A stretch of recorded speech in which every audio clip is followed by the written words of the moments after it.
2025వ సంవత్సరము ఇది.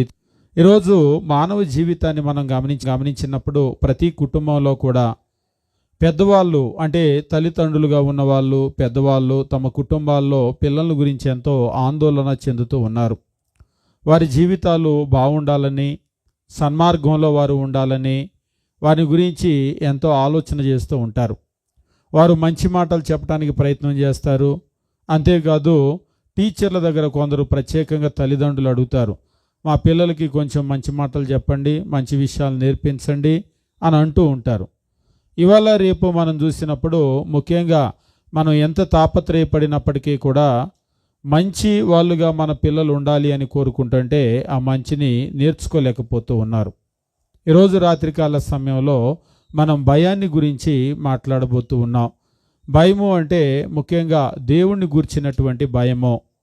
ఈరోజు సమాజాన్ని మనం చూసినప్పుడు ఒకప్పటి కంటే ఇప్పుడు సమాజం యొక్క విలువలు పెరిగినాయా, తగ్గినాయా, పతనమైపోయినాయా అని గనక మనం ఆలోచన చేసినట్లయితే ఒకప్పటి కంటే ఇప్పుడు సమాజం ఎలా ఉందని మీరు చెప్పగలరు? ఒకప్పుడు అంత మంచోళ్ళుగా ఉండేవాళ్ళు కాదండి బెంగళూరులో. ఇవాళ రేపు మనుషులందరూ నెంబర్ 1గా తయారయ్యారు. అంతేనా? అలా అవ్వలేదా? ఒకప్పుడుతో పోలిస్తే ఇప్పుడు పరిస్థితులు ఎలా ఉన్నాయి? మంచితనం అనేటువంటిది కనుమరుగైపోతూ ఉంది. రాబోయే రోజుల్లో ఆ గ్రాఫ్ ఇంకా పడిపోయి అసలు జీరోకి వచ్చేస్తుందేమో అని కొంతమంది ఆందోళన చెందుతూ ఉంటారు. అవును, నిజమే. మనిషిలో ఈ మంచితనం పడిపోవటానికి, మానవత్వము విలువలు పతనమవటానికి కలిగిన ప్రధానమైన కారణం ఏమిటి అంటే భయం లేకపోవటం. దేవుడంటే భయము. ఉదాహరణకి పిల్లలు ఉంటారు, అమ్మో అక్కడ కరెంట్ ఉంది అని అన్నారనుకోండి, భయపడ్డ వాళ్ళైతే దూరంగా వెళ్తారు. నాకేం భయం లేదని వెళ్ళి అందులో వేలు పెడితే ఏమవుతుంది? ఇక తర్వాత నేను చెప్పాల్సిన అవసరం లేదు. ఆంధ్రాలో కరెంట్ అయినా, కర్ణాటకలో కరెంట్ అయినా వెళ్ళి వేలు పెడితే ఒకే రకంగా రియాక్ట్ అవుతుంది. అంతే కదా? అంటే ఎప్పుడైతే భయపడ్డారో దానికి దూరంగా ఉంటారు, వాళ్ళు క్షేమంగా ఉంటారు. మనిషి జీవితంలో కూడా ఎప్పుడైతే దేవుడంటే భయం ఏర్పడుతుందో ఆ మనిషి జీవితం చాలా బాగుంటుంది. ఈరోజు ప్రధానమైన సమస్య ఏమిటి అంటే దేవుడు అనేటువంటి భయము మనుషులకు అస్సలు లేకుండా పోతుంది. ఏదైనా ఒకప్పుడు పిల్లలు తప్పు చేస్తే కళ్ళు పోతాయి, దేవుడు ఉన్నాడు, నీ కళ్ళు పోతాయి అని చెప్పేసి అంటే భయపడేవాళ్ళు. ఇప్పుడు పిల్లలు ఏది పోలేదుగా అని అడుగుతున్నారు. నిజంగా ఇవాళ రేపు పిల్లలు ఏమంటున్నారంటే దేవుడు ఉన్నాడు, నీ కళ్ళు పోతాయి అంటే ఏది పోలేదుగా అని అడుగుతున్నాడు పిల్లోడు. ఇంకేం చెప్తారు వాళ్ళకి? ఇప్పుడు కాదులే తర్వాత పోతాయి అంటే తర్వాత అంటే ఎప్పుడని అడుగుతారు మళ్ళీ తెలివిగల పిల్లలు. నిజంగా ఈరోజు దేవుని యొక్క భయం అనేటువంటిది తగ్గిపోతూ ఉంది. బైబిల్లో మనం గమనించినప్పుడు దేవునికి భయపడటానికి కలిగినటువంటి ముఖ్యమైనటువంటి కారణము, న్యాయమైనటువంటి హేతువు ఏమిటి అనేటువంటిది తెలియజేస్తూ మత్తయి సువార్త ప్రభువైనటువంటి యేసు తను జీవించినటువంటి దినాలలో ఈ రీతిగా తెలియజేస్తూ ఉంటాడు.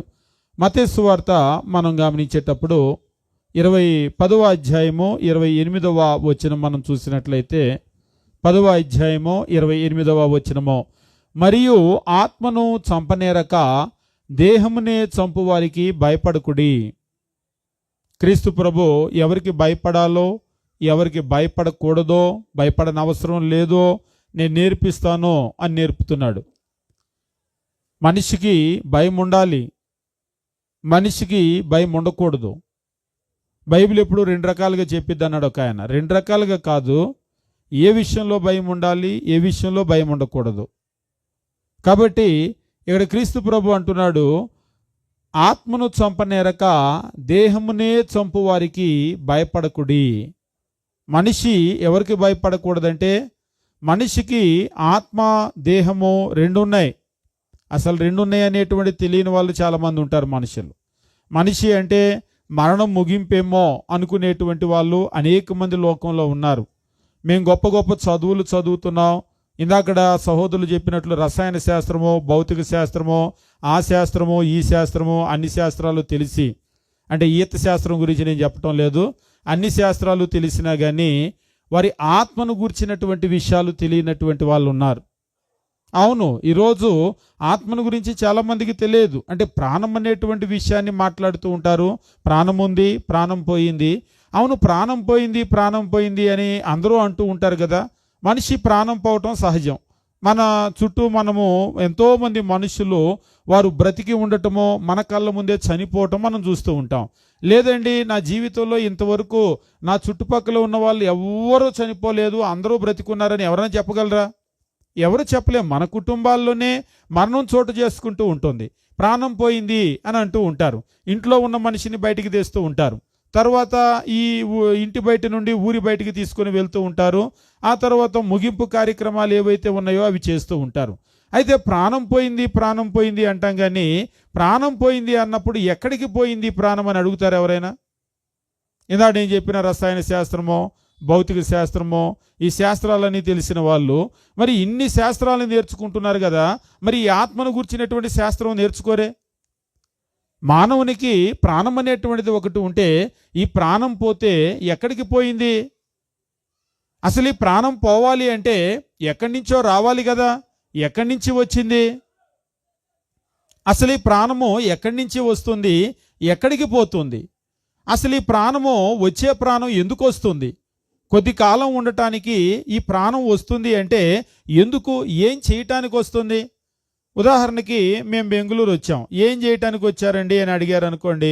ఇక్కడ ఒక 2-3 రోజులు మీటింగ్స్ ఉన్నాయి, సహోదరులను కలుసుకొని వాటిలో దేవుని వాక్యం మాట్లాడి వెళ్ళటానికి వచ్చామో అని అంటాము, అంతే కదా. అంటే ఒక పని మీద వచ్చామా అంటే ఒక పని మీద వచ్చాం. ఈ పని మీద వస్తే పొద్దున్నే మాకు టిఫిన్ పెడితే టిఫిన్ చేస్తాం, మధ్యాహ్నం భోజనం పెడితే భోజనం చేస్తాం, అంతేనా? రాత్రికి మళ్ళీ నిద్రపోతాం, మరలా పొద్దున్నే లేచి మళ్ళా కాలకృత్యాలు తీర్చుకొని మళ్ళా రెడీ అవుతాం. ఇవన్నీ ఎందుకు చేస్తున్నాం? టిఫిన్ ఎందుకు చేస్తున్నాం? భోజనం ఎందుకు చేస్తున్నాం? ఎందుకు నిద్రపోతున్నాం? ఎందుకు లేస్తున్నాం? ఈ మాత్రం టిఫిను భోజనం మీ విజయవాడలో లేకొచ్చారా అంటే టిఫిను భోజనం ఈ వస్తువులు అన్నీ విజయవాడలో ఉన్నాయి, కానీ ఇక్కడ దేవుని వాక్యము పంచుకునేదానికి వచ్చాం. ఇది ముఖ్యమైన విషయం. మిగిలినవన్నీ మామూలే, అంతే కదా. అలాగనే మానవుడు ఇక్కడికి వచ్చాడు అంటే ఆ ప్రాణము ఆత్మ ఎందుకు వచ్చింది? టిఫిన్ చేయటమో భోజనం చేయటమో ప్రతిరోజు మనం జీవించటమో ఉదయాన్నే లేవటమో రాత్రి పడుకోవటమో ఇవన్నీ మామూలే, కానీ ఏ పని చేయటానికి వచ్చాం మనం ఇక్కడికి? కాబట్టి ఉద్దేశం అనేటువంటిది ఒకటి ఉంటుంది, కానీ ఎన్నో శాస్త్రాలు చదువుతున్నటువంటి మానవుడు దీని గురించి ఆలోచన చేయటం లేదు. కాబట్టి మనిషికి ప్రాణం ఉంది అనేటువంటి విషయాన్ని మనం మాట్లాడేటప్పుడు దాని గురించి ఆలోచన చేయాలి. మానవుడు అంటే కేవలము భౌతిక శరీరం మాత్రమే కాదు, ఈ లోకములో ఉన్నటువంటి ప్రతి జీవి, అంటే ఇతర జీవులకు మానవునికి ఉన్న వ్యత్యాసం ఏమిటి అంటే ఈ లోకములో ఉన్న మరే ఇతర జీవికైనా సరే భౌతికమైన శరీరం ఉంటుంది, అందులో ప్రాణం ఉంటుంది. ప్రాణం లేనటువంటి ఏ జీవి ఉండదు. అసలు ప్రాణం లేకపోతే జీవి అనరు. కాబట్టి భౌతికమైన శరీరం ఉంటుంది, అందులో ప్రాణం ఉంటుంది. కానీ మానవునికి భౌతికమైన శరీరము ప్రాణము మాత్రమే కాకుండా ఆత్మ ఉంటుంది. ఇసము అంటే మానవుడు ఎందుకు ఇతర జీవులందరికంటే కూడా వ్యత్యాసమైన వాడు అంటే మానవునికి భౌతిక శరీరమే కాదు, ప్రాణమే కాదు, ఆత్మ అనేటువంటిది ఒకటి ఉంటుంది. అయితే ఇక్కడ క్రీస్తు ప్రభు చెప్తూ ఉన్నాడు మత్తయి సువార్త 10:28 మరియు ఆత్మను చంపనేరక దేహమునే చంపు వారికి భయపడకుడి, గాని ఆత్మను దేహమును కూడా నరకములో నశింపచేయగలవానికి మిక్కిలి భయపడుడి. భయపడుడి కాదు, మిక్కిలి భయపడుడి. కాబట్టి కేవలము దేహాన్ని శరీరాన్ని చంపే వాళ్ళకు మీరు భయపడనవసరం లేదు. ఏ రోజైనా సరే ఒకరోజు మరణం అనేటువంటిది వస్తుంది. కాబట్టి ఎవరో మన దేహాన్ని చంపుతారని దానికి భయపడొద్దు. ఉదాహరణకి మీ గొంతు మీద కత్తి పెట్టారనుకోండి, ఏం చేస్తారు మీరు? గొంతు మీద కత్తి పెట్టి నీ జేబులో ఉన్న డబ్బులు ఇచ్చేయి అని అన్నారనుకోండి, ఏం చేస్తారు? ఎట్టి పరిస్థితుల్లో ఇవ్వను, కావాలంటే గొంతు కోసేసుకో, కోసిన తర్వాత జేబులో డబ్బులు తీసుకో, కానీ బతికుండగా మాత్రం డబ్బు ఇవ్వను, నాకు డబ్బు అంటే బాగా ఆశ అని అంటారా? అంటే డబ్బు అంటే నిజంగా ఆశ ఉన్నా కానీ గొంతు మీద కత్తి పెట్టగానే ముందు ఇచ్చేస్తారు, అంతేనా? ఒకసారి ఒకళ్ళు చెప్తూ ఉన్నారు, ఇలాగనే ట్రైన్లో వెళ్తూ ఉన్నారట. వెళ్తూ ఉన్నప్పుడు అంటే వాళ్ళకి స్నేహితులకు సంభవించిన ఒక సంఘటన చెప్తున్నారు. రైల్వే గార్డుగా పనిచేసే ఒక వ్యక్తి ఇలాగా గొంతు మీద కత్తి పెట్టేసి ఆ రైల్వే గార్డుకి నీ చేతులకి నీ వేళ్ళకు ఉన్నటువంటి ఉంగరాలు మెడలో ఉన్న గొలుసు ఇచ్చే అన్నాడంట. ఇచ్చే అనగానే ఏం చేయొద్దు అని చెప్పేసి ఆ వేలుకున్న ఉంగరము మెడలో ఉన్న గొలుసు అన్నీ ఇచ్చేసాడంట. అంటే ఇవ్వకపోతే ఏం జరిగేది? అని చెప్తున్నాడు. అందుకనే మేము డ్యూటీలో బంగారం వేసుకోమండి ఒంటి మీద, ముఖ్యంగా గూడ్స్ రైలు అంటే ఎక్కడంటే అక్కడ ఆగిపోతుంది, ఆగిపోయేటువంటి సందర్భంలో ఎలాంటి ప్రమాదం జరుగుతుందో అందుకనే మేము బంగారం ఒంటి మీద వేసుకోమని చెప్పేసి అంటున్నాడు. ఇలా జరిగింది మా స్నేహితుని. కానీ అంటే బంగారం అంటే ఆయనకు కూడా ఇష్టమే, ఇచ్చేసాడంటే ఇష్టం లేక కాదు. కానీ ఎందుకు ఇచ్చాడు? ప్రాణం ఉంటే మళ్ళీ సంపాదించుకోవచ్చు. అంటే ఈ ప్రాణం అనేటువంటిది బంగారం కంటే చాలా విలువైనది. కానీ మనిషి దాన్ని ఆలోచన చేయటం లేదు. కానీ ప్రాణం మీదకి వచ్చినప్పుడు మాత్రం ఆలోచన చేస్తాడు. అప్పుడు మాత్రం గొంతు మీద కత్తి పెట్టారనుకో, ఆగాగు నీకేం కావాలంటే అది ఇస్తా ఆగు అని చెప్పేసి అంటమానమా? అవును, నిజం. మన ప్రాణం అనేటువంటిది ఈ లోకంలో అన్నింటికంటే కూడా చాలా విలువైనది. దేవుడు వాక్యం తెలియజేస్తున్నాడు. క్రీస్తు ప్రభు అంటున్నాడు, దేహమును, ఇక్కడ ఆత్మను చంపనేరక దేహమునే చంపు వారికి భయపడకుడి. ఈ లోకంలో ఏ మనిషి అయినా సరే చంపితే మన దేహాన్ని చంపగలడేమో, ఆత్మను ఎవరు కూడా నశింప చేయలేరు. కానీ ఇక్కడ చెప్తున్నాడు, ఆత్మను దేహమును కూడా నరకములో నశింప చేయగలవానికి మిక్కిలి భయపడుడి. మరొక రకంగా చెప్పాలంటే ఇది చేయగలిగింది ఎవరంటే దేవుడు. దేవునికి మిక్కిలి భయపడుడి. దేవునికి కాకుండా ఈ ప్రపంచంలో ఏ మనిషికి నువ్వు భయపడాల్సింది లేదు. ఏం చేయగలడు? మహా అయితే నీ దేహాన్ని చంపగలడు, అంతే కదా. ఒకవేళ చంపకపోయినా ఒకరోజు మనకు చావు వస్తుంది, అంతకు మించేమీ లేదు. ఒకవేళ పోయేది కొంచెం ముందు పోతామేమో, అంతకు మించి జరిగేదేమీ లేదు. కానీ దేవుడు నీ దేహాన్ని, నీ ఆత్మను కూడా నరకంలో వేయగలడు. కాబట్టి ఆయనకు మిక్కిలి భయపడుడి. ఎందుకు ఆయనకి భయపడాలి? ఒకసారి చిన్నపిల్లలు ఒకరు అడిగారు, బ్యాటరీలో కరెంటు ఉంటుంది కదా, షాక్ కొట్టదా అని అడిగారు. కరెంటు షాక్ కొడుతుంది అంటే బ్యాటరీలో కూడా కరెంటు ఉంటుంది కదా అన్నారు. అవును ఉంటుంది అన్నాను. మరి అది షాక్ కొట్టదా అని అన్నారు. షాక్ కొడుతుందా కొట్టదా? కొట్టదా? మరి కొట్టకపోతే కరెంట్ ఎలా అయ్యిద్ది అన్నారు. కొట్టకపోతే కరెంట్ ఎలా అయ్యిద్ది? ఇంజనీర్లు అయితే చెప్తారు. ఏసీ కరెంటు, డీసీ కరెంట్ అని అంటూ ఉంటాం కదా, ఆల్టర్నేటివ్ కరెంటు, డైరెక్ట్ కరెంట్ అని చెప్పేసి అంటూ ఉంటాం.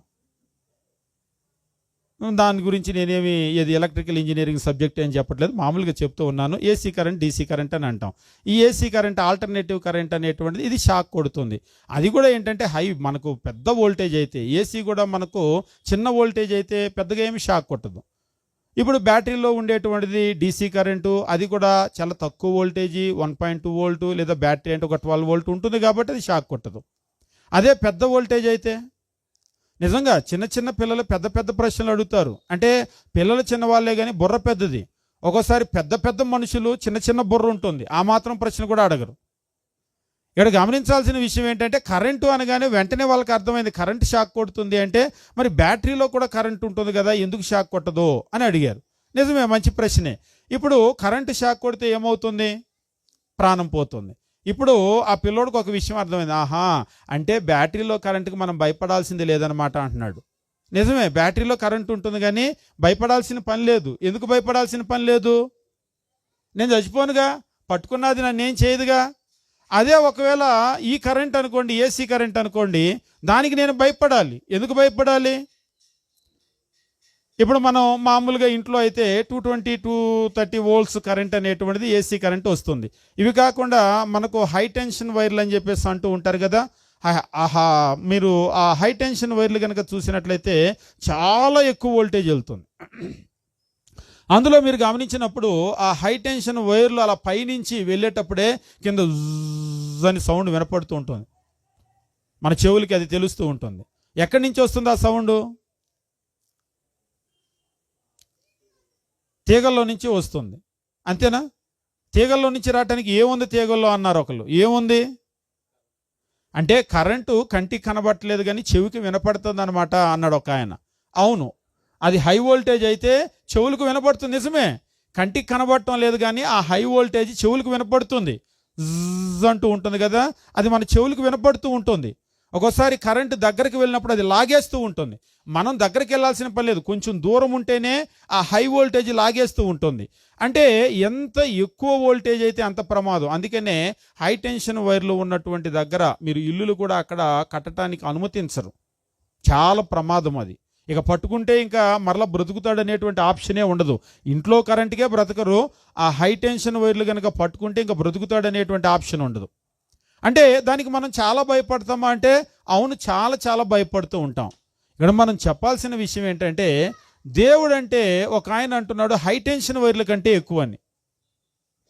నిజంగా దేవుడు అంటే మనుషులకి అర్థం కావట్లేదు. కరెంట్ అంటే భయపడుతున్నారు కానీ దేవునికి భయపడలేదు.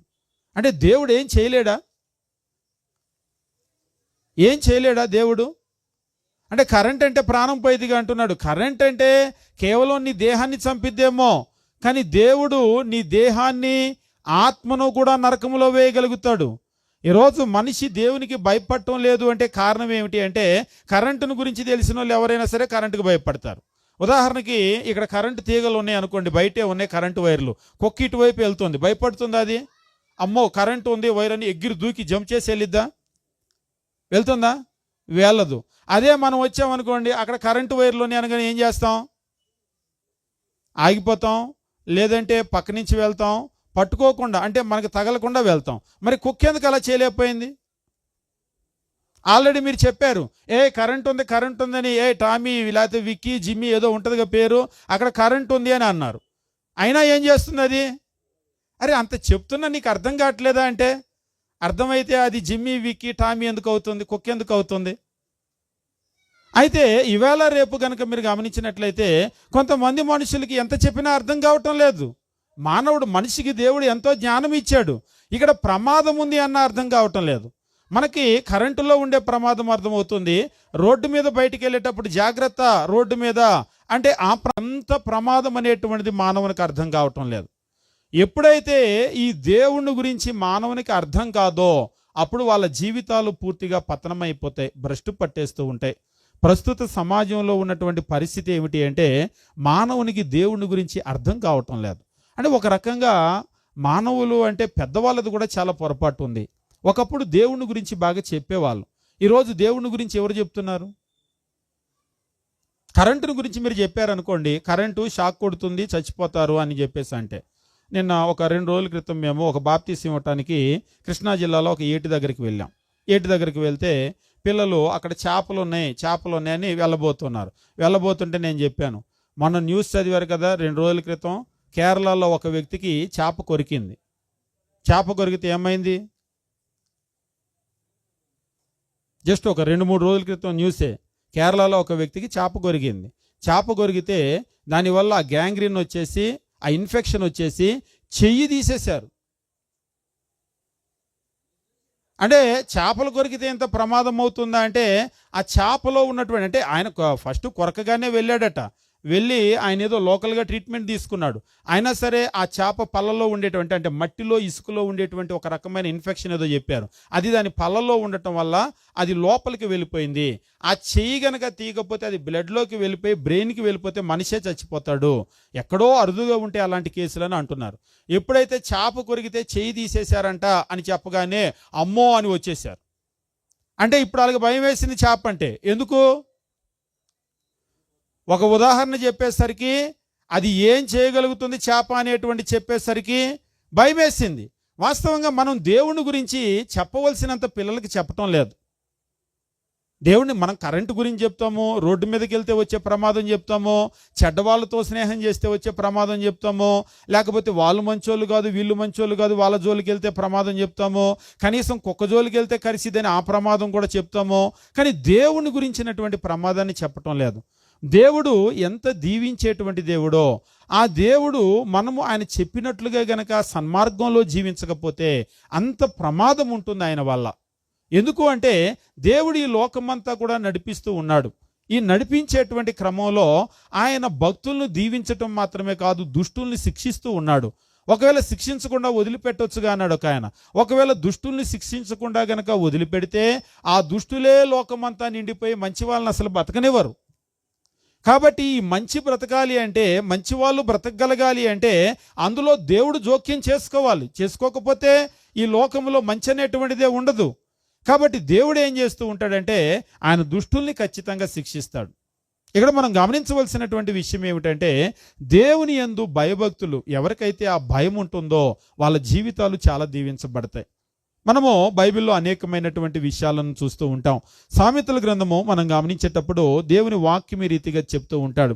జ్ఞాని అయినటువంటి సొలొమోను దేవుని యందు భయభక్తుల వలన కలిగేటువంటి లాభాలను గురించి వివరిస్తూ సామెతల గ్రంథంలో అనేకమైనటువంటి మేలులు ఇక్కడ ఆయన తెలియజేస్తూ ఉంటాడు. సామెతల గ్రంథము 1వ అధ్యాయము మనం గమనించేటప్పుడు 7వ వచనము మనం చూసినట్లయితే దేవుని వాక్యము తెలియజేస్తూ ఉంటాడు. యెహోవా యందు భయభక్తులు కలిగి ఉండుట తెలివికి మూలము. యెహోవా యందు భయభక్తులు కలిగి ఉండుట తెలివికి మూలము. The fear of the lord is the beginning of knowledge. The fear of the lord is the beginning of knowledge. అంటే ఒక మనిషికి తెలివి ఎక్కడ ప్రారంభమవుతుందంటే యెహోవా యందు భయభక్తులు కలిగి ఉంటే అది తెలివికి మూలము లేదా తెలివి యొక్క ప్రారంభము. ఆ తరువాతే అంటున్నాడు, మూర్ఖులు జ్ఞానమును ఉపదేశమును తిరస్కరించుదురు.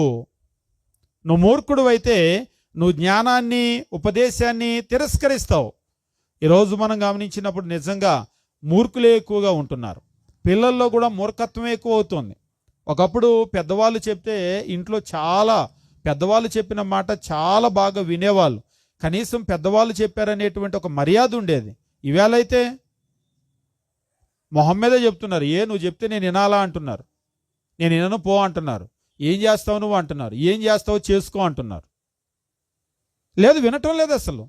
తల్లిదండ్రులు అయితే ఒక ఇంట్లో చెప్తున్నారు, కడుపు చించుకుంటే కాళ్ళ మీద పడుతుందండి, ఇప్పుడు వాడు మాట వింటలేదు అంటే మా మర్యాదగా పోయిద్ది, అందుకనే ఏం చెప్పుకోవట్లేదు, మేము మాట వినేటట్టు లేరండి ఇవాళ రేపు పిల్లలని అంటున్నారు. నిజంగా చాలా ఇళ్లలో పరిస్థితి ఇదే. మా ఇంట్లో మా పిల్లలు మా మాట వింటలేదు అని చెప్పారనుకోండి, మన మర్యాద పోయిద్దని తేలు కుట్టిన దొంగ ఎలాగైతే మౌనంగా ఉంటాడో అలాగ నోరు మూసుకొని మౌనంగా ఉంటున్నారు.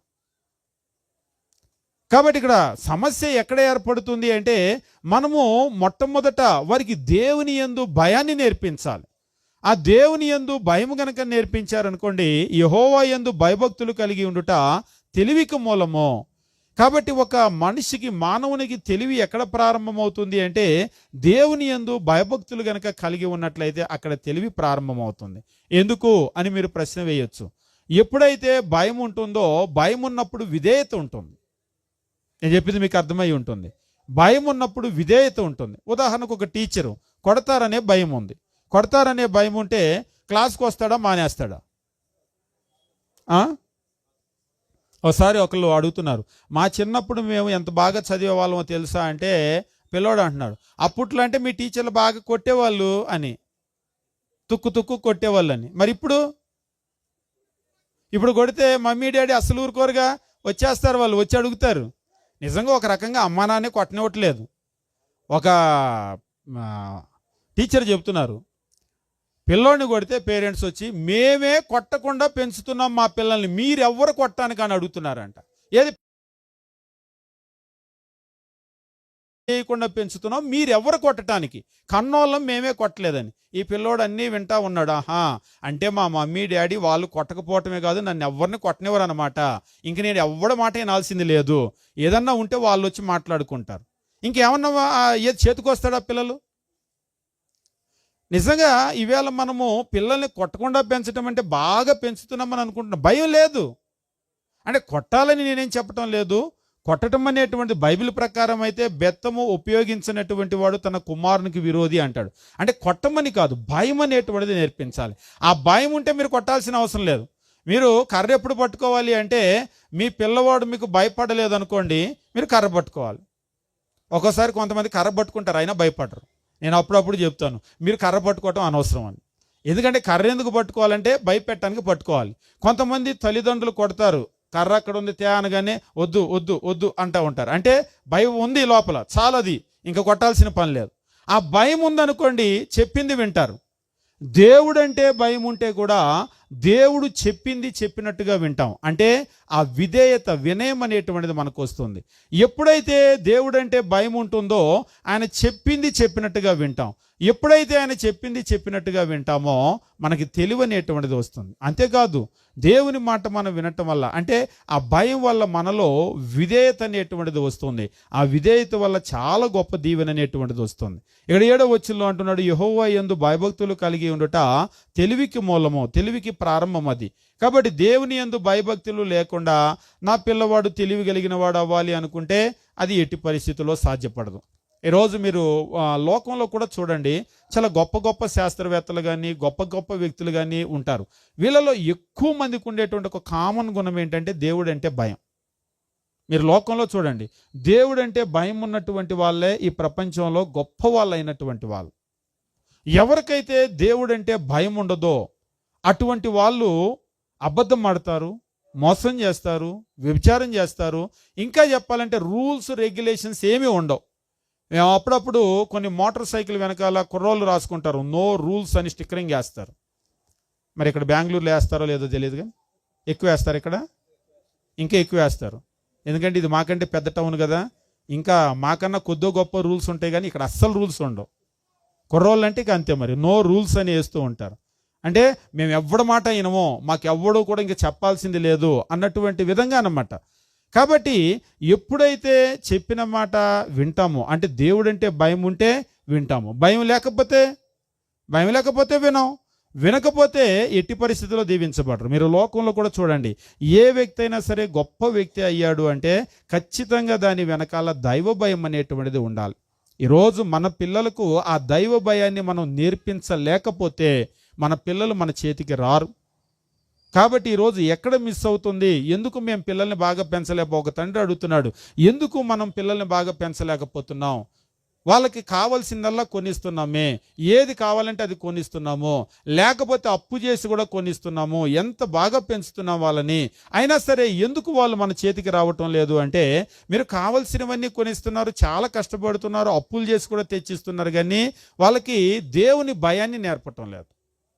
ఉదాహరణకి ఇల్లు దాటి బయటికి వెళ్ళాడు, ఇంట్లో ఉంటే అమ్మా నాన్న చూస్తున్నారు అనుకుంటారు, ఇల్లు దాటి బయటికి వెళ్ళాక ఎవరికి భయపడాలి?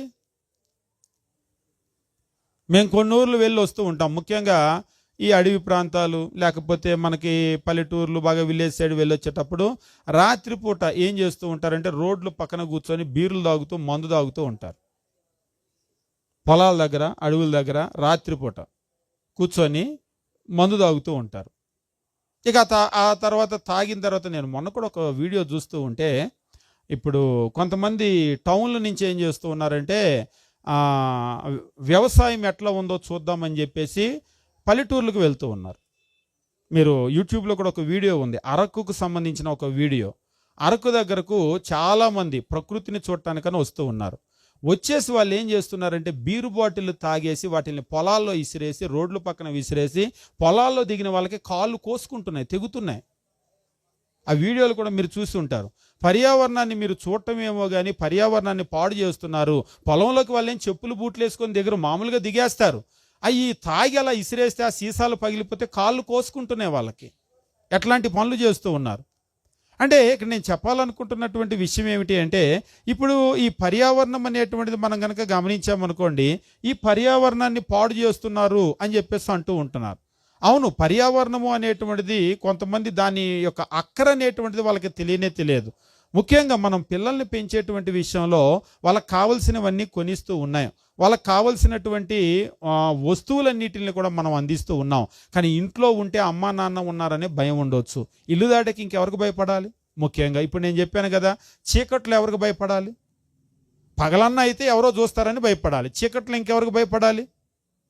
అందుకనే తప్పుడు పనులు చేసే వాళ్ళందరూ చీకట్లో చేస్తారు, లేదంటే తలుపులు వేసుకొని చేస్తారు, మేము ఎవరికి కనబట్టలేదు. కానీ అదే దేవుడు అంటే భయం ఉందనుకోండి, దేవుడు చూస్తాడనే భయం ఉందనుకోండి, తలుపులేసి కూడా తప్పు చేయలేడు, చీకట్లో కూడా తప్పు చేయలేడు. ఎందుకు? తలుపులేస్తే కూడా దేవుడు చూస్తాడుగా.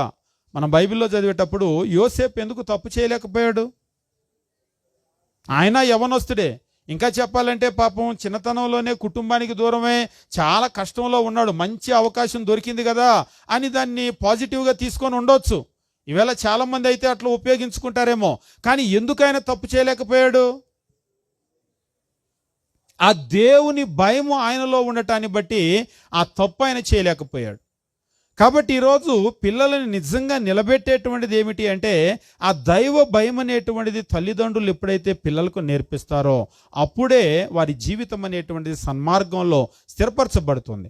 ఒక పిల్లలే కాదు, పెద్దవాళ్ళమైనా మనమైనా సరే దేవుడు అనేటువంటి భయం మనకు లేదనుకోండి, మన ఇష్టానుసారంగా మనం జీవిస్తాం, మన ఇష్టానుసారంగా మనం ప్రవర్తిస్తూ ఉంటాం. కాబట్టి దేవుని యందు భయభక్తులు అనేటువంటివి ఏం చేస్తాయంటే 8వ అధ్యాయము మనం గమనించేటప్పుడు, సామెతల గ్రంథము 13వ వచనం మనం గమనించినప్పుడు దేవుని వాక్యం ఈ రీతిగా తెలియజేస్తూ ఉంటాడు. సామెతల గ్రంథము 8వ అధ్యాయము 13వ వచనం మనం గమనించేటప్పుడు, యెహోవా యందు భయభక్తులు కలిగి ఉండుట చెడుతనమును అసహించుకొనుటయే. యెహోవా యందు భయభక్తులు కలిగి ఉండుట, the fear of the lord is to hate evil. అంటే దేవుని యందు భయభక్తులు కలిగి ఉండటం అంటే ఏమిటి అంటే, దేవుని యందు భయభక్తులు కలిగి ఉండటం అంటే నువ్వు చెడుతనాన్ని అసహించుకోవటం. అంతేగాని నువ్వు చెడుతనాన్ని ప్రేమిస్తూ నేను దేవుడంటే భయం కలిగి ఉన్నాను, భక్తి కలిగి ఉన్నానంటే, ఇప్పుడు ఒకవైపు ఆ కరెంట్లో వేలు పెడుతున్న అమ్మమ్మో నా కరెంట్ ఏంటి అమ్మ భయం అండి, భలే భయం అండి అంటే మీరు నమ్ముతారా? చాలా కాలం క్రితం అంటే ఆ కరెంటు పనిచేసేటువంటి చాలామంది యవనస్తులు ఉండేవాళ్ళు. వాళ్ళలో ఒక అబ్బాయి వచ్చి, వీడు కరెంటు తీగలు పట్టుకొని వేలాడతాడు సార్ అన్నారు. అంటే నవ్వుకుంటా చెప్పేసరికి నేను ఊరికినే జోకేస్తున్నారేమో వాళ్ళ ఫ్రెండ్ మీద అంటే, లేదండి వాడు ఊరిలో పందెం కట్టించి, ఊరందరి చేత పందెం కట్టించి వాడు ఏలాడాడు కరెంటు తీగలకి, కరెంట్ ఉన్నప్పుడు అని అడిగాడు. అబ్బాయి నిజంగానే కరెంటు తీగలకి ఏలాడతాడట. అంటే కరెంట్ అంటే పాజిటివ్ నెగిటివ్ కలిస్తే తప్పితే షాక్ రాదు, లేదంటే ఎర్త్ అన్నా రావాలి.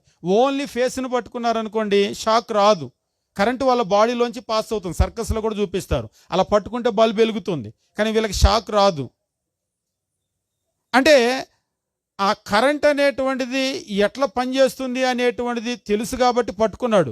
అయితే నేను అడిగాను, అనేది కరెంట్ అంటే భయం లేదంటే, సార్ కరెంట్ అంటే భయం లేదా కాదు, పొరపాటున గనక ఫేస్ కాకుండా బాడీ టచ్ అయితే ఉండిద్ది పరిస్థితి, ఇంక లేదు అక్కడి నుంచి అక్కడ ఎగిరిపోవటమే అంటున్నాడు. అంటే ఆయన లోపల కూడా భయం ఉంది, చేసేటప్పుడు చాలా జాగ్రత్తగా హ్యాండిల్ చేయాలి అనేటువంటి భయం. ఎవరైనా సరే కరెంట్లో వేలు పెడితే నాకు భయం భయం భయం అంటే మీరు నమ్ముతారా? నమ్మరు. నిజంగా నీకు భయం ఉంటే నువ్వు దానికి దూరంగా ఉండాలి. అంతే. యెహోవా యందు భయభక్తులు కలిగి ఉండుట చెడుతనమును అసహించుకోవటమో. నువ్వు చెడుతనాన్ని అసహించుకుంటేనే నీకు దేవుడంటే భయం ఉన్నట్లు. లేదా దేవుడంటే భయం ఉంటే దాన్ని అసహించుకొని నువ్వు దూరంగా ఉండాలి. నువ్వు చెడుతనాన్ని జరిగిస్తూ ఉన్నావంటే నీకు దేవుడంటే భయం ఉందా? అమ్మమ్మో నాకు భలే భయం అండి దేవుడంటే, అయినా నేను తప్పక అబద్ధాలు ఆడుతున్నానండి, లంచం తీసుకుంటున్నానండి, నేను మందు తాగుతున్నాను, అది చేస్తున్నాను ఇది చేస్తున్నానంటే ఇంక నీకు దేవుడంటే భయం ఉందా? ఇవాళ మీరు చూడండి, చాలామంది ప్రార్థనలకు వచ్చేటువంటి వాళ్ళు అబద్ధాలు ఆడుతుంటారు, ప్రార్థనకు వచ్చే వాళ్ళు మోసం చేస్తారు. అట్లా చేస్తారని మీరు ఆశ్చర్యపోవద్దు. బెంగళూరులో అలా చేరేమో, మా ఊర్లలో అట్లే చేస్తారు. ప్రార్థనకు వస్తారు అబద్ధం ఆడతారు, ప్రార్థనకు వస్తారు మోసం చేస్తారు, ప్రార్థనకు వస్తారు బండ బూతులు తిడతారు. అంటే ప్రార్థనకు వచ్చినప్పుడు తిట్టరు, ఇళ్ళ దగ్గర తిడతారు తగాదల్లో, మామూలు బూతులు కాదు. ఒకసారి ఒకళ్ళు అంటున్నారు, వాళ్ళకు వచ్చిన బూతులు రాస్తే డిక్షనరీ సరిపోదని. అదే అంటే బూతులకి డిక్షనరీ ఏమి ఉండదులే కానీ ప్రత్యేకంగా అలా చెప్తున్నారు. అంటే అన్ని బూతులు వచ్చాలకని. మళ్ళీ ఆమె కమ్మగా పాటలు పాడి, దేవుడి పాటలు, గాత్రం మంచి గాత్రం. అంటే మనుషులు ఎట్లా ఉంటారంటే దేవుని దగ్గరకు వస్తే దేవుని దగ్గరికి దుమ్ము లేపుతారు, పాటలు ప్రార్థన, అబ్బో వాళ్ళని చూస్తే అసలు భక్తి పనులు కిందకి దిగి వచ్చారేమో అని అనుకుంటారు. కానీ వాళ్ళని వాళ్ళ డే టు డే లైఫ్లో కనుక చూశారనుకోండి, అక్కడ గొడవ దగ్గర చూడాలి. చూస్తే ఏంటి మన పాటలు పాడే భక్తి పరురాలేనా ఏమని అనుకుంటారు. కాబట్టి మనకేంటంటే దేవుడే, ప్రార్థన అని అంటూ ఉంటామో, ఈ చెడుతనమే. ఎందుకు అది మనం అసహించుకోలేదు?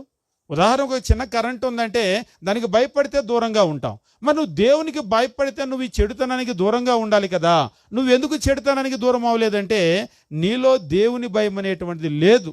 ఉరిగినే భయం అని నువ్వు నటిస్తున్నావు, కానీ నిజమైనటువంటి భయం అనేటువంటిది ఇంకా నీలో రాలేదు. నిజంగా కరెంట్ అంటే ఎవరికి భయం ఉంటుందో తెలుసా? ఎవరికి భయం ఉంటుంది? ఒక్కసారి షాకు, అది కూడా చిన్నగా కొట్టిన వాళ్ళకి కాదు, గట్టిగా కొడితే రెండోసారి కరెంటు దగ్గరికి వెళ్ళకముందే చేయి వణికిద్ది. ఒక్కసారి అంటే ఆ కరెంట్ షాక్ అనే ఎక్స్పీరియన్స్ లేదనుకోండి, ఎవరో చెప్తే షాక్ అని వింటమే తప్ప ఒంటి మీదకి భయం రాదు. ఒక్కసారి గట్టిగా కొట్టింది అనుకోండి, గట్టిగా కొడితే రెండోసారి మీరు దాని దగ్గరికి వెళ్ళలేరు, అక్కడికి వెళ్ళకముందే చేయి వణుకుతుంది. అంటే అది మీ మైండ్లో రిజిస్టర్ అయింది, ఆ పెయిన్ ఎట్లా ఉంటుంది అనేటువంటిది. అక్కడికి వెళ్ళగానే మీ మెమరీ ఏం చేస్తుందంటే దాన్ని గుర్తుకు తెచ్చి బాడీ అంతా షేక్ అవుతుంది. దేవుడంటే భయం ఉండాలంటే కూడా ఇటువంటి గట్టి దెబ్బలు అనేటువంటివి, అంటే ఒక్కొక్కసారి ఎట్లా ఉంటుందంటే, అంటే చాలా కాలం క్రితం, చాలా కాలం అయిపోయింది, తెలంగాణలో ఒక లంబాడి తండలో ఇలాగనే యాంప్లిఫైర్ పెట్టారు పెళ్ళప్పుడు. యాంప్లిఫైర్ పెడితే ఆ యాంప్లిఫైర్కి కరెంట్ వచ్చేసింది. ఇలా మైక్ పట్టుకొని పాడేటువంటి ఆమె చచ్చిపోయింది. అదేంటి అలా పడిపోయింది అంటే, ఒక్కోసారి గుండెపోటు వచ్చింది కదా, అలా పట్టుకొని అలా పడిపోయేసరికి ఏంటి అలా పడిపోయిందని వచ్చి పట్టుకున్నాము షాక్ కొట్టి 2-3 చనిపోయారు ఒకే స్పాట్లో. వాస్తవంగా ఆమెకు ఇందులో కరెంట్ వచ్చింది, ఆ కరెంటు వల్ల షాక్ కొట్టి కింద పడిపోయిందని తెలిస్తే రెండో వాళ్ళు వచ్చి పట్టుకునే వాళ్ళ, రెండో వాళ్ళు మూడో వాళ్ళు ఎందుకు పట్టుకున్నారు? అది కరెంట్ అని వాళ్ళకి అర్థం కాలేదు. అంటే ఆమె ఉన్న పలంగా అలా పడిపోతే ఒక్కోసారి గుండెపోటు అట్లాగా వాలిపోతూ ఉంటారు కదా అని అనుకున్నారు. అయితే అది కరెంటు షాక్ అని తెలిసిన తర్వాత ఇక మిగిలిన వాళ్ళందరూ పట్టుకోగానే అలా పడిపోతూ ఉంటే వెంటనే అందరూ అలర్ట్ అయ్యి ఆగిపోయారు. ఆ తర్వాత ఏమిటి అంటే అదొక పాత ముసలి యాంప్లిఫైరు. ఆ యాంప్లిఫైర్ తీసుకొని ఏదో పెళ్ళి కదా అని చెప్పేసి అలాగ స్పీకర్లు పెట్టారు. ఈ యాంప్లిఫైర్ కూడా అంతేనా? నేను జాగ్రత్తగా ఉండాలి అలాగైతే. అది ముసలి యాంప్లిఫైరు. ఆ యాంప్లిఫైర్ వయసు అయిపోయింది. ఇక ఆ తండాలో అదే ఉందంట. వాళ్ళు పాపం తెచ్చుకున్నారు, కానీ అదొక విషాదం. మిగిలిన వాళ్ళు ఎందుకు పట్టుకోలేదు అంటే, వాస్తవంగా మొదట పట్టుకున్నాము కూడా అందులో కరెంట్ వస్తుందని తెలిస్తే పట్టుకోదు. మిగిలిన వాళ్ళన్నా భయపడాలి కదా అంటే, అది కరెంట్ షాక్ అని వాళ్ళకి ఇంకా తెలియలేదు, అందుకనే భయపడలేదు. మిగిలిన వాళ్ళకి ఎప్పుడైతే అర్థమైందో మొత్తం అందరూ కూడా భయపడి ఆగిపోయారు. అంటే దేవుడు కూడా మన జీవితంలో ఆయన చేసేటువంటి కార్యాలను అవి అర్థమయ్యేటట్లు వివరించగలగాలి. ఒక్కొక్కసారి నేడున్నటువంటి సమాజంలో కూడా దేవుడు ఎన్నో కార్యాలు చేస్తూ ఉన్నాడు, కానీ ఇది దేవుని వలన జరిగిన కార్యము అనేటువంటిది వివరించటంలో విఫలమవుతుంది సమాజం. ఇప్పుడు ప్రపంచం యొక్క ఆర్థిక పరిస్థితులన్నీ కుదేలైపోతున్నాయి అనుకోండి. యుద్ధాలు జరుగుతూ ఉన్నాయి, ఏవేవో దేశాల్లో యుద్ధాలు జరుగుతూ ఉన్నాయి, చాలా తుఫానులు వస్తూ ఉన్నాయి. ఎన్నో దేశాల్లో తుఫాన్లు వచ్చి జనమంతా అల్లాడిపోతూ ఉన్నారు, ఎకానమీ దెబ్బతినేటువంటి పరిస్థితులు ఉన్నాయి. వాస్తవంగా కరోనా తర్వాత ఆర్థిక మాంద్యాలు చాలా చోట్ల వచ్చినాయి. కరోనా తర్వాత ప్రజలందరూ అప్పుల్లోకి వెళ్ళారు. ఇదంతా ఎట్లా మనం చూస్తూ ఉంటాం? ప్రపంచంలో సహజంగా వచ్చిన ఒక విపత్తు, కరోనా వైరస్ వల్ల వచ్చిన విపత్తు అని మనం చూస్తూ ఉంటాం, కానీ దీని వెనక దేవుడేం లేడా? పోనీ లోకానికంటే అర్థం కాకపోవచ్చు, కనీసము దేవుని గురించి తెలిసిన వాళ్ళకన్నా అర్థం అవ్వాలి కదా. ఎందుకు దేవుడు ఇలాంటి పరిస్థితులు తెచ్చాడు? ఎందుకు తెచ్చి ఉంటాడు? ఒకలంటూ ఉన్నారు, ప్రతి 100 సంవత్సరాలకు ఒకసారి అట్లా వస్తుంటుంది సార్ అని. ఎందుకు వచ్చింది? పనిలేక వచ్చిద్దా? అంటే వర్షాకాలం వచ్చినప్పుడల్లా జ్వరాలు వచ్చినట్టు, జలుబులు వచ్చినట్టు అప్పుడప్పుడు వస్తుంటుందండి. అప్పుడప్పుడు ఎందుకు వస్తుంది? చలికాలం వచ్చినప్పుడల్లా వస్తుందంటే మనకి వాటర్ చేంజ్ అవ్వటం వల్ల ఇన్ఫెక్షన్స్ వస్తూ ఉంటాయి, అంతే కదా. అలాగ మనుషుల్లో ఎప్పుడైతే ఆ భ్రష్టత్వము, పాపము అనేటువంటిది పెరిగినప్పుడల్లా, అంటే అల్లరి చేసినప్పుడల్లా ఒక దెబ్బ ఫాట్మని పీకినట్టు పీకగానే సెటరేట్ అవుతారు. అయితే మళ్ళీ వదిలేస్తాం, మళ్ళీ అల్లరి చేయగానే ఒకటి ఫాట్మని పీకుతూ ఉంటాం. అలాగనే సమాజం గాడి తప్పినప్పుడల్లా దేవుడు ఒకటి ఫాట్మని పీకుతాడు. అంటే ఆయన పీకేది ఎలా పీకుతాడు? ఒక విపత్తు ఏదో తెస్తూ ఉంటాడు. అది మనం దాన్ని భూతద్దాలు వేసి మ్యాగ్నిఫైయింగ్ గ్లాసెస్లో చూసి, ఆహా ఇది వుహాన్లో పుట్టింది. పొద్దున ఒక సహోదరునితో నేను మన జీవన్ గారు మాట్లాడుతుంటే, చైనాలో వాళ్ళకి సంబంధించిన బంధువులు ఉన్నారు, వుహాన్ దగ్గరే వాళ్ళది అని చెప్పేసి అంటూ ఉన్నారు. అంటే ఇదేదో అక్కడ పుట్టిన వైరస్ అనేటువంటి అలా చూస్తున్నాం, కానీ ఎక్కడైనా పుట్టవచ్చు. దేవుని చిత్తం లేకుండా వెంట్రుక కూడా రాలిపోదు. కాబట్టి ఈ లోకంలో జరిగే ప్రతి కార్యం వెనకాల దేవుడు ఉన్నాడు, ప్రతి దీవెన వెనక దేవుడు ఉన్నాడు, అలాగనే ప్రతి శాపం వెనక కూడా దేవుడు ఉన్నాడు. ఆ రెండింటి వెనక దేవుడు ఉండటం మాత్రమే కాదు, ఆ రెండింటి వెనక మన క్రియలు కూడా ఉన్నాయి. మన విధేయత ద్వారా మనము దీవెన పొందితే, మన అవిధేయత ద్వారా, తిరుగుబాటు ద్వారా మనం దేవుని యొక్క శాపాన్ని పొందుతున్నాం. ఇది ఎప్పుడైతే అర్థమయ్యేటట్లుగా చెప్పగలుగుతారో, అందులో వేలు పెట్టినప్పుడు షాక్ కొట్టినాహా అంటే అక్కడ ప్రమాదం ఉందన్నమాట. ఇప్పుడు అర్థమైంది. ముఖ్యంగా వర్షాకాలం వచ్చినప్పుడు గోడలతో చాలా జాగ్రత్తగా ఉండాలి. ఇందాక చెప్పినట్టుగా పాత గోడలు, ముసలి గోడలు ఉన్నాయనుకోండి, అందులో వైరింగ్ సరిగా లేకపోతే గోడలకు కరెంట్ వస్తూ ఉంటాయి. మీరు చూస్తూ ఉంటారు. అంటే టౌన్లలో బాగా చేయిస్తారు కానీ కరెంటు పనులు, మీరు పల్లెటూర్లలో కనుక వెళ్ళినట్లయితే అలాగా వచ్చినప్పుడు చాలా జాగ్రత్తగా ఉండాలి. ఒకసారి మేము ఒక ఊరు వెళ్ళాం. ఊరు వెళ్ళినప్పుడు ఒక హోటల్ రూమ్లో ఉన్నాం. అది అసలు అక్కడ హోటలే లేదు. ఆ ఊరిలో ఒకే ఒక్క లాడ్జ్ ఉంది.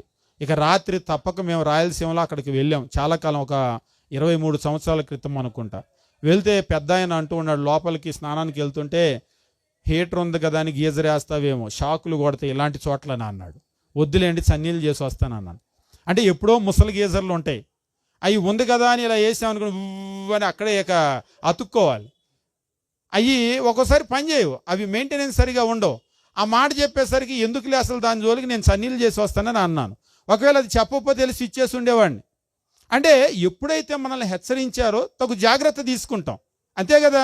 పిల్లలకు కూడా, నాయనా ఇది దేవుడు, ఇది దేవుని కార్యమో, ఇలా చేయటం వల్ల ఇలాంటి కార్యాలు, ఇలాంటి శిక్ష వస్తుంది, ఇలా చేయటం వల్ల ఇలాంటి నష్టం సంభవిస్తుంది అన్నప్పుడు అప్పుడు ఆ దైవ కార్యాన్ని వాళ్ళు చూడగలుగుతారు. దాని వెనకాల ఉన్నటువంటి విధేయత ద్వారా ఎలాంటి దీవెన దేవుడిస్తున్నాడో, అవిధేయత ద్వారా ఎలాంటి శాపము శిక్షను దేవుడిస్తున్నాడో వాళ్ళు అర్థం చేసుకోగలుగుతారు. ఈరోజు అలాగ అర్థం చేసుకునే పరిస్థితి. ఇంకా చెప్పాలంటే ప్రార్థనకి వచ్చేటువంటి వాళ్ళు కూడా వాళ్ళ జీవితాలు ఏదైనా దెబ్బ తగిలితే ఇది దేవుడు నాకు ఎందుకో వేసిన శిక్ష అని అనుకోవట్లేదు. ఆడు పనికి మాలినోడు సార్, ఆడు కొట్టాడు ఈ దెబ్బ నన్ను, అంతేగాని దేవుడు కొట్టలేదా? వాడు వెనకాల ఎవరున్నారు? సాతాను. ఆడు ఉంటాడండి. సో పని సాతానే ఉన్నాడు. ఆడికి పర్మిషన్ ఇచ్చింది ఎవరు? యోబు గ్రంథం చదువు. సాతానికి పర్మిషన్ ఇచ్చేది ఎవరు? దేవుడు అనుమతి ఇవ్వకపోతే సాతాను నీ వెంట్రు కూడా ఊడబెక్కలేడు. కాబట్టి ఎవడో చేశాడు, వాడి పనికి మాలినోడే, వాడు వెనక పని సాతానే ఉన్నాడు. సాతానికి అనుమతి ఇవ్వాల్సింది ఎవరు? కాబట్టి ఒక రకంగా చెప్పాలంటే నీ దేవుడు ఆయన అనుమతి ఇచ్చాడు. యోబు గ్రంథంలో చెప్తాడు కదా, నువ్వు ఆయన చుట్టూ కంచె వేసావు కదా అంటే, సరే నేను తీస్తున్నా, నువ్వు వెళ్ళు అన్నట్లుగా దేవుడు అనుమతి ఇవ్వకపోతే మనకి ఏ డ్యామేజ్ జరగదు. అది జరగాలి అంటే రెండు విషయాలు: ఒకటి దేవుడు పరీక్షించాలి, రెండు దేవుడు శిక్షించాలి. అదే చాలామంది ఏమనుకుంటారంటే, ఇలాంటి కష్టం వచ్చినప్పుడు దేవుడు నన్ను పరీక్షిస్తున్నాడు అని అనుకుంటారు. ఒక ఆయన అంటున్నాడు, మరి నువ్వు పెద్ద నీతిమంతుడు, మరి నేను పరీక్షించడానికి అంటున్నాడు. నిజంగానే ఇప్పుడు మనం ఏదో పెద్ద నీతిమంతుల్లాగా మనం నటించకూడదు, నన్ను దేవుడు పరీక్షిస్తున్నాడని. ఇది అంటే పరీక్షించడం కూడా జరిగిద్ది, కానీ పనికిమాలిన మనం కాబట్టి శిక్షించడం ఎక్కువ జరిగిద్ది. అదే యోబులాగా పెద్ద నీతిమంతులు అనుకోండి, పరీక్షని భావించవచ్చు. కానీ ప్రస్తుతం ఉన్న మన పరిస్థితుల్లో మనకు తెలుసు. అంటే నన్ను గొప్ప భక్తిపరుడని అందరూ అనుకోవచ్చు, కానీ నేనేంటో నాకు తెలుసు కదా, నేనేంటో నాకు కూడా తెలియదా? ఒకసారి సేవకులను చూసి అందరూ అనుకుంటారు, అబ్బో వాళ్ళు బాగా, అబ్బో రత్నకిషోర్ గారు, అబ్బో అది ఇది అనుకోవచ్చు, కానీ మేమేంటో మాకు తెలుసుగా. కాబట్టి మనల్ని గురించి మనకు తెలియకుండా ఉండదు కదా. నేనేంటి, నా భక్తి ఏంటి, నా పరిస్థితి ఏంటి అనేటువంటిది మాకు తెలుసు. అంతేగాని మేకపోతు గాంభీర్యం ప్రదర్శిస్తే దానివల్ల మనకే నష్టం. ఒక్కొక్కసారి కొందరు ఏం చేస్తారంటే కింద పడతారు, పడి దెబ్బ తగిలినా కానీ అందరి ముందు దులుపుకోకుండా ఏం అవ్వలేదని నటిస్తుంటారు. మీరు చూస్తుంటారా? ముఖ్యంగా పిల్లలు పక్కకి వెళ్ళి ఏడుస్తారు, అందరి ముందు ఏడవరు, పక్కకి వెళ్ళి గుక్క పెట్టి ఏడుస్తారు. మళ్ళీ ఎవరన్నా వచ్చారనుకో మొహం తుడుచుకొని వస్తారు. ఇప్పుడు జనాలందరి పరిస్థితి ఎలా ఉందంటే, పిల్లల్లాగానే దేవుడు దెబ్బ కొట్టినా ఏం తగలలేదు అన్నట్లుగా నటిస్తున్నారు. కానీ లోపల బ్రహ్మాండమైన దెబ్బలు, ఉతికి ఆరేస్తే ఎట్లా ఉంటుందో అట్లా ఉన్నాయి జీవితాలు అందరే. కానీ ఎవరితో చెప్పుకోకుండా మా పరిస్థితి బ్రహ్మాండంగా ఉంది, మేమేంటి ప్రార్థనకు వస్తున్నాం, పెద్ద భక్తిపరులంగా, మాకేం కాలేదు, మా పిల్లలకి ఏం కాలేదు అన్నట్టుగా ఉంటున్నారు. కానీ ప్రతి ఒక్కరిని ఉతికి ఆరేస్తున్నాడు దేవుడు. అందరి పరిస్థితులు అలానే ఉన్నాయి. కానీ సమస్య ఎక్కడ ఉంది అనేటువంటిది గుర్తించడంలో మాత్రం పూర్తిగా విఫలమవుతున్నారు. కాబట్టి గుర్తించవలసిన విషయం ఏమిటి అంటే, యెహోవా యందు భయభక్తులు చెడుతనాన్ని అసహించుకునేటట్లుగా చేస్తే, లేదా చెడుతనాన్ని అసహించుకోవటమే యెహోవా యందు భయభక్తులు కలిగి ఉండటం. ఇప్పుడు కరెంట్ అంటే భయం అంటే దానికి ఖచ్చితంగా దూరంగా ఉంటాం. అందులోకి వేలు పెట్టి నాకు కరెంట్ అంటే భయం అంటే ఎవరు నమ్మరది. నీకు భయం ఉంటే అసలు నువ్వు దాని దగ్గరికి వెళ్ళవు కదా. నీకు దేవుడంటే భయం కనుక ఉన్నట్లయితే నువ్వు చెడుతనానికి దూరంగా ఉండాలి. నువ్వు చెడుతనాన్ని జరిగిస్తున్నావంటే నీలో దైవ భయం అనేటువంటిది లేదు, కేవలం నువ్వు నటిస్తున్నావు అంతే. కాబట్టి మనం సామెతల గ్రంథం చదివేటప్పుడు దేవుని యందు భయం అనేటువంటిది ఏం చేస్తుంది అంటే, ఒక మనిషిని చెడుతనానికి దూరంగా ఉంచుతుంది. అంటే నా పిల్లలు చెడుతనానికి దూరంగా ఉండాలంటే నేనేం చేయాలంటే, వాళ్ళకు దైవ భయం అనేటువంటిది నేర్పించాలి. ఇక మీరు ఒక అరగంటలో నేర్పుతారో, గంటలో నేర్పుతారో, రోజులో నేర్పుతారో, నెలలో నేర్పుతారో, ఇక అది మీ ఇష్టం. ఒక్కొక్క పిల్లలు ఉంటారు, ఆ అనే అక్షరం, రెండో అక్షరం, ఈ రెండు అక్షరాలు నేర్చుకోవటానికి వాళ్ళు 5 నిమిషాలు 10 నిమిషాలు నేర్చుకుంటారు. కొంతమంది పిల్లలు ఉంటారు, నేర్చుకోవటానికి వారం రోజులు పడుతుంది తెలుసా. నాకు తెలిసి అంటే ఇది కిండర్ గార్డెన్ అని అంటారు కదా, దాన్ని 2 సంవత్సరాలు చదివిన వాళ్ళు 3 సంవత్సరాలు చదివితే కూడా అక్షరాలు అబ్బని వాళ్ళు ఉన్నారు. అంటే ఒక్కొక్కరు చాలా స్పీడ్గా నేర్చుకుంటారు, ఒక్కొక్కరు చాలా స్లోగా నేర్చుకుంటారు, ఒక్కొక్కరికి ఎంత నేర్పినా నేర్చుకోరు. ఇక దేవుని విషయంలో కూడా భయభక్తులు నేర్పేటువంటి విషయంలో ఒక్కొక్కసారి పిల్లలు చాలా త్వరగా నేర్చుకోవచ్చు, ఒక్కొక్కసారి చాలా ఆలస్యంగా నేర్చుకోవచ్చు, ఒక్కొక్కసారి వాళ్ళు నేర్చుకోకుండా మొరాయించవచ్చు. కానీ నేర్పవలసిందే మన బాధ్యత. అది నేర్చుకున్నప్పుడు మాత్రమే వాళ్ళు చెడుతనానికి దూరంగా ఉంటారు. ఈరోజు సమాజం యొక్క పరిస్థితి కూడా, ప్రభుత్వాలు కూడా మంచి పౌరులు కావాలి, మంచి పౌరులు కావాలని చాలా చట్టాలు రూపొందిస్తాయి. కానీ ఎంత చట్టాలు రూపొందించిన ఇప్పుడు మీరు చూడండి, ఇప్పుడు ట్రాఫిక్ సిగ్నల్ అక్కడ రెడ్ పడుతుంది, అక్కడ ట్రాఫిక్ కానిస్టేబుల్ ఉన్నాడు అనుకోండి, అక్కడ పోలీస్ మ్యాన్ నించొని ఉంటే ఎట్లుంటుంది? అందరూ వచ్చి బుద్ధిమంతుల్లాగా అక్కడే ఆపేస్తారు, గీత ఇవతలే. అదే ఒకవేళ ఏ పొద్దుటిపూటో రాత్రిపూటో లేకపోతే అక్కడ పోలీస్ మ్యాన్ లేడు, అప్పుడు బుర్రని దూసుకెళ్తారు. అంటే వాస్తవంగా అక్కడ రెడ్ లైట్ పడిందని ఆగారా, అక్కడ పోలీస్ మ్యాన్ ఉన్నాడని ఆగారా? మీరు నిజం చెప్పండి. అంటే రెడ్ లైట్ పడిందని ఆగాను, రెడ్ లైట్ పడితే వెళ్ళకూడదుగా అంటున్నాడు. మరి ఆయన లేనప్పుడు ఎందుకు వెళ్ళిపోతున్నావు? అంటే నువ్వు రెడ్ పడిందని ఆగలేదు, రెడ్ పడితే ఆగాలని ఆగలేదు.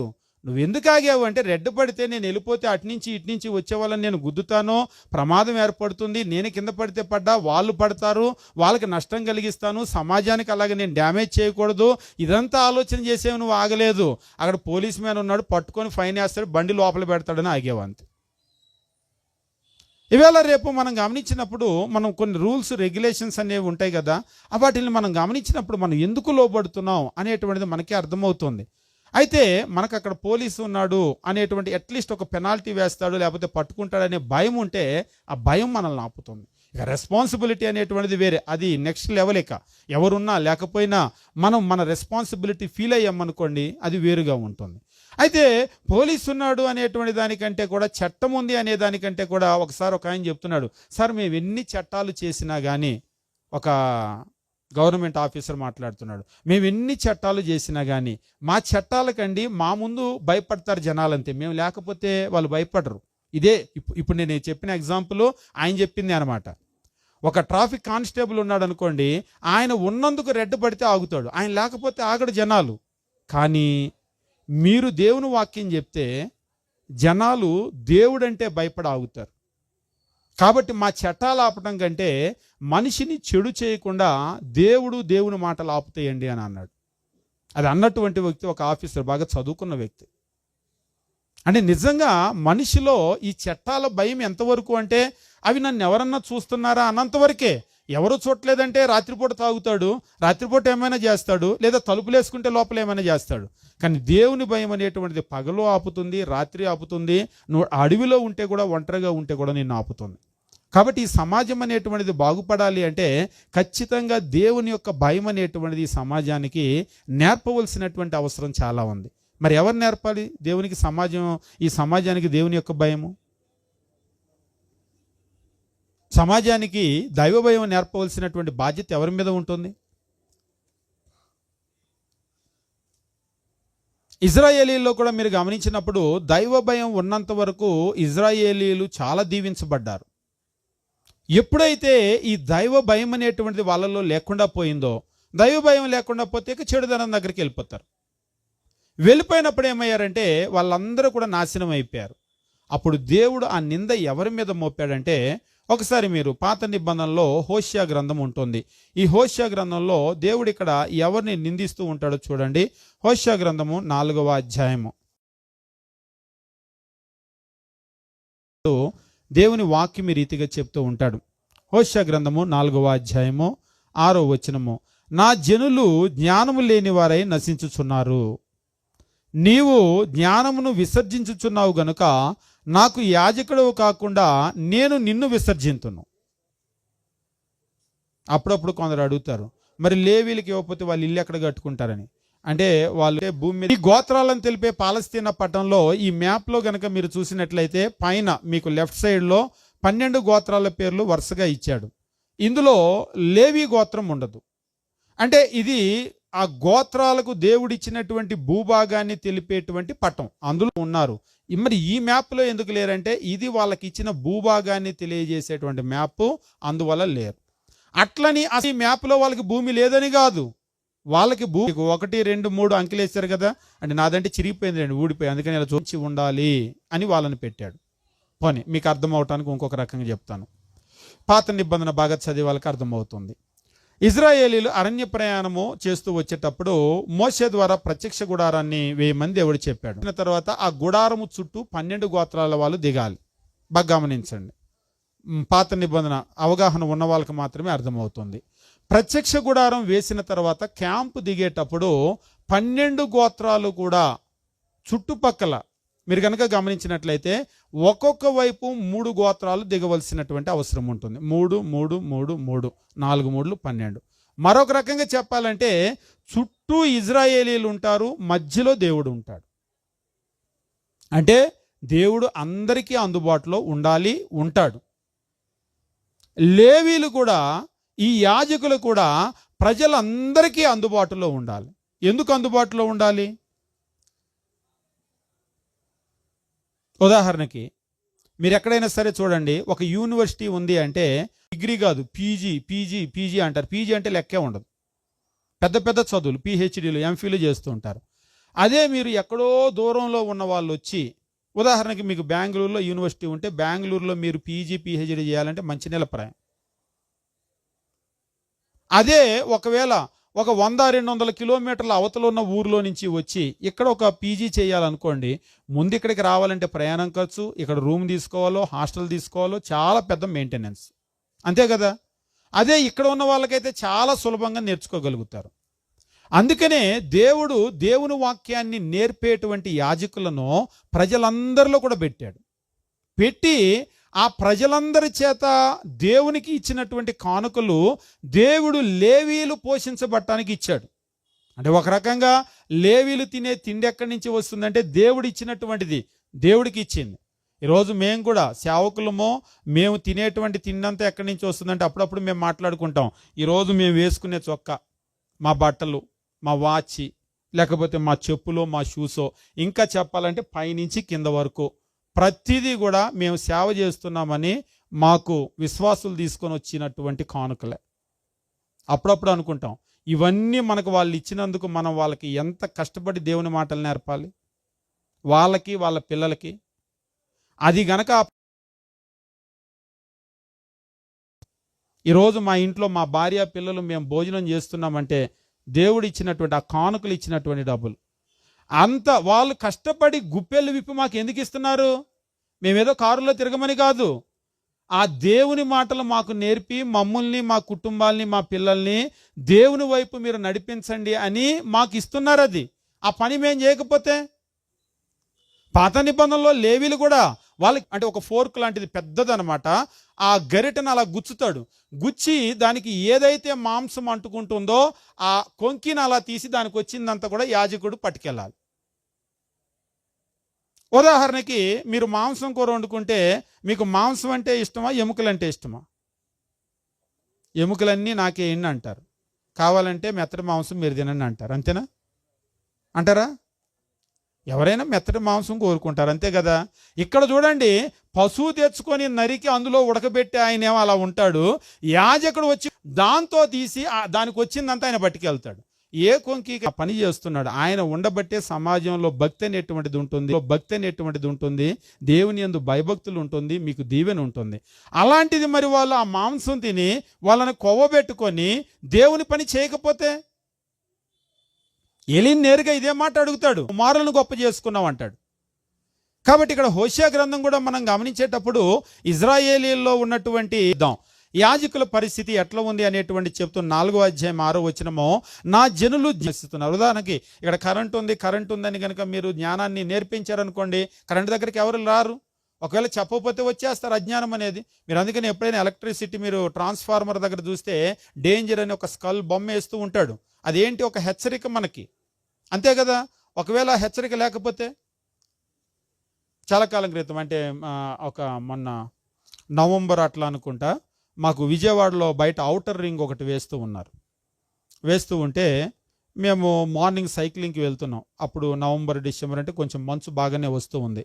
మేము అలా సైక్లింగ్కి వెళ్తూ ఉంటే మార్నింగ్ టైము వెళ్తుంటేనే అంతకు ముందే ఒక టాటా కొత్త కారు, రోడ్డు ఇంకా పూర్తి అవ్వలేదు, అక్కడ ఇవి పెట్టేశారు సిమెంట్ తోటి.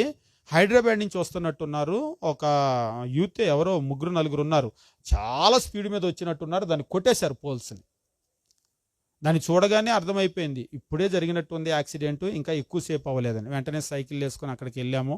వెళ్తే కార్ అయితే ముందంతా కూడా డ్యామేజ్ అయిపోయి లోపల ఎవరికైనా దెబ్బలు తగిలినాయి అంటే ఒకరికి మాత్రం తగిలినాయి, హాస్పిటల్కి తీసుకుని వెళ్ళారు. మిగిలిన వాళ్ళు దిగి అక్కడ ఉన్నారు. అలా అంటూ ఉన్నారు, కనీసం ఒక బోర్డు అన్నా పెట్టలేదండి. ఏదైనా ఒక బోర్డు పెట్టుంటే మేము స్లో అవ్వటమో లేకపోతే చూసుకోవటమో ఉండేది. కనీసం ఒక బోర్డు ఏమీ పెట్టలేదు, ఇక్కడ ఒక నోటీస్ ఏమీ లేదు అని అంటూ ఉన్నారు. అదే ఒకవేళ ముందే అక్కడ బోర్డు పెట్టుంటే, మనం దారి మలుపు కనుక ఉందనుకోండి, ముందే బోర్డు పెడతారు. బోర్డు పెడితే ఏం చేస్తారు? డైవర్షన్ హెడ్ అని చెప్పేసి అన్నారనుకోండి, మలుపు తిప్పాలి అనగానే ముందు స్లో అవుతారు, అంతే కదా. అంటే హెచ్చరిక చేస్తే దాన్ని బట్టి, అంటే విననివాడు మూర్ఖుడు ఎవడన్నా ఉంటే వెళ్ళి గుద్దేస్తాడు. కానీ హెచ్చరిక చేయటం వల్ల కనీసం వినేటువంటి వాళ్ళు ఆ ప్రమాదం నుంచి తప్పించుకుంటారు. ఈరోజు దేవుని మాటలు అనేటువంటి ఈ హెచ్చరిక కూడా ప్రజల్లోకి తీసుకొని వెళ్ళవలసినటువంటి బాధ్యత దేవుని యొక్క వాక్యాన్ని తెలియజేసేటువంటి సేవకుల మీద ఉంది. ప్రతి క్రైస్తవురాల మీద కూడా ఉంది. కాబట్టి ఇజ్రాయేలీల నాశనానికి కలిగిన ప్రధానమైన కారణం ఏంటంటే దేవుని మాటలు చెప్పకపోవటం. దానివల్ల దైవ భయం అనేటువంటిది లేకుండా పోయింది, ప్రజల నాశనానికి వెళ్ళిపోయారు. ఈరోజు కూడా సమాజం అనేటువంటిది పాడైపోవటానికి కలిగిన కారణం ఏంటంటే తల్లిదండ్రులు ఎంత మేము పెంచినా పెంచలేకపోతున్నామని అంటున్నారు. దీనికి మందు ఏమిటి అంటే దేవుని భయం నేర్పించాలి. దేవుని భయం నేర్పిస్తే మీ పిల్లలు ఇంట్లో ఉన్నా బయటికి వెళ్ళినా కానీ మీరు నిశ్చింతగా ఉండొచ్చు. ఎందుకంటే చీకట్లో ఉన్నా అడవిలో ఉన్నా కానీ తప్పు చేయడు, ఎందుకంటే దేవుడు చూస్తున్నాడు అనేటువంటి భయం వాళ్ళని ఆపుతుంది. కాబట్టి ఆ దేవుని భయం గనక మన పిల్లలకు మనం నేర్పించినట్లయితే మన పిల్లలు దీవించబడతారు, మన సమాజాలు దీవించబడతాయి. ఆ దేవుని భయం గనక లేకుండా పోయినట్లయితే ప్రభుత్వాలు ఎన్ని చట్టాలు చేసినా కానీ ఆ చట్టాలను కళ్ళుగప్పి ఏదో ఒక రకంగా వాళ్ళు వాళ్ళు ఆజ్ఞను మీరుతూనే ఉంటారు, దారి తప్పుతూనే ఉంటారు. మీరు కావాలంటే చూడండి, కొత్త చట్టాలు చేస్తున్నారు. మరి ఇన్ని చట్టాలు చేస్తున్నారు కాబట్టి మనకు నేరాలు తగ్గుతున్నాయా అంటే ఏం తగ్గటం లేదు, ఇంకా పెరుగుతూనే ఉన్నాయి. అంటే కొత్త చట్టాలు చేశారనుకోండి, దాన్ని దాటి ఎలాగ తప్పు చేయాలో కొత్త మార్గాలు అన్వేషిస్తూ ఉన్నారు. కాబట్టి అది చట్టాల ద్వారా ఆపటం కాదు, దైవ భయం ద్వారా ఆపవలసినటువంటిదే. కాబట్టి యెహోవా యందు భయభక్తులు కలిగి ఉండటమో అది చెడుతనాన్ని అసహించుకోవటం. మనం ఎప్పుడైతే చెడును అసహించుకున్నామో అది భయభక్తులు కలిగి ఉండటం. లేదా భయభక్తులు కలిగి ఉంటే చెడుతనానికి అసహించుకొని దూరంగా ఉంటాం. కాబట్టి మన పిల్లలకు మనము దేవుని యందు భయభక్తులు నేర్పవలసినటువంటి ఆవశ్యకం చాలా ఉంది. అంటే పిల్లలకే నేర్పాలా, పెద్దవాళ్ళకి అవసరం లేదా అన్నారు ఒకళ్ళు. ముందు పెద్దవాళ్ళకి రావాలి, పెద్దవాళ్ళకి అబ్బితేనే పిల్లలకు అబ్బుతాయి. మీరు ఎప్పుడైనా చూడండి, పెద్దవాళ్ళకి అబ్బకుండా పిల్లలకు గనక మనం నేర్పాలని అనుకున్నాం అనుకోండి, వాళ్ళు మన నోటి మాట కాదు, మనం ఎట్లా జీవిస్తున్నాం, మనం ఏం చేస్తున్నామో చూస్తారు. అంతేగాని మనం నువ్వు చక్కగా మర్యాదగా మాట్లాడాలరా ఎదవా అంటున్నాడు ఒకసారి ఒక తండ్రి. సరిగ్గా జాగ్రత్తగా మాట్లాడు, మర్యాదగా మాట్లాడాలరా ఎదవా అంటున్నాడు. ఇప్పుడు ఏం నేర్చుకుంటాడు ఆ పిల్లోడు? ఏదో పిల్లోడు కాబట్టి నోరు మూసుకొని ఉంటాడు. వాళ్ళ నాన్న ఎంత మర్యాదగా మాట్లాడుతున్నాడు, రేపు పెద్దోడు అయ్యాడు అనుకోండి అదే మర్యాద వచ్చిందిగా. కాబట్టి పిల్లలు మనం ఏం మాట్లాడుతున్నాం, మనం ఎట్లా జీవిస్తున్నాం అనేటువంటి చూస్తూ ఉంటారు, దాన్ని నేర్చుకుంటారు. ఇప్పుడు పిల్లోడు కాబట్టి నోరు మూసుకొని ఉంటాడు, రేపు పెద్దోడు అవుతాడు కదా, పెద్దోడైన తర్వాత మనం ఏం ఆపలేం. కాబట్టి మనం ఏంటంటే ముందుగా పెద్దవాళ్ళం మనం నేర్చుకోవాలి, తర్వాత ఇదే మన పిల్లలకు మన సమాజానికి మనం నేర్పాలి. కాబట్టి అలాగా మన పిల్లలు మన సమాజము దీవించబడటానికి మనం దేవుని యందు భయభక్తులు అనేటువంటివి మనం నేర్చుకొని అలా దీవించబడదాం. దేవుడు మనల్ని మన కుటుంబాలను దీవించునుగాక. మీ అందరికీ వందనాలు తెలియజేస్తూ ముగిస్తూ ఉన్నాం.